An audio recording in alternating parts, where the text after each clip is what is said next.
In a previous video, we looked at how you could collaborate with your classmates using Microsoft Teams.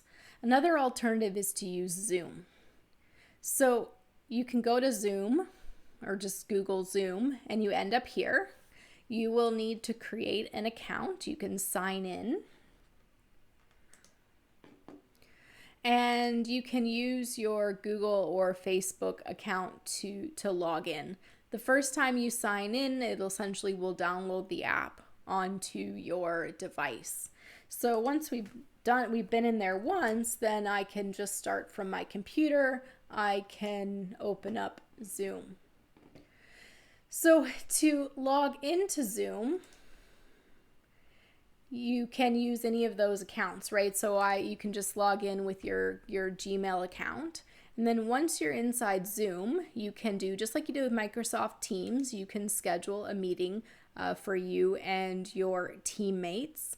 The difference between Zoom and Microsoft Teams, though, is that if you have more than one person, then they start to charge money. Okay, so you can have a short meeting with more than one person. So you can have a meeting with 3 people as long as your meeting is less than, I believe it's an hour. When you have more than an hour long meeting, it's 40 minutes. So you have 40-minute time limit for meetings with 3 or more participants. If you have a meeting with just one other person, then that is free.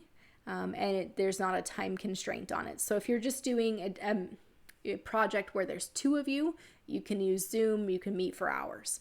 If you have a team that is your 3 or more people, then you are restricted to just 40 minutes. Otherwise, you have to buy access on Zoom. So we can set a meeting here.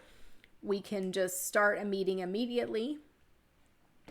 And just like with Teams, right, there's a mute button, a video button. So if you don't choose to show a video, it'll show whatever icon is attached to your Gmail account or Facebook account. That's what you're seeing here.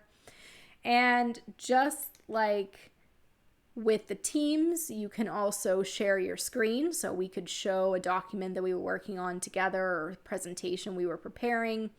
And both of them allow for a chat window on the side where you can just text message. This is more for when you're in big groups and you want to just chat with a couple people or ask a question during a presentation. If you're using Teams or Zoom for group work, then you're probably less likely to do the chat. But either of these, Zoom or Teams, can be used to collaborate with your team members, even though we can't meet physically in person. Just remember that Zoom is for teams of 2, and Teams is going to be connected to your RDC account, and so it will tie into your calendar and email as well. So here's some options for collaborating, even though we can't be face to face.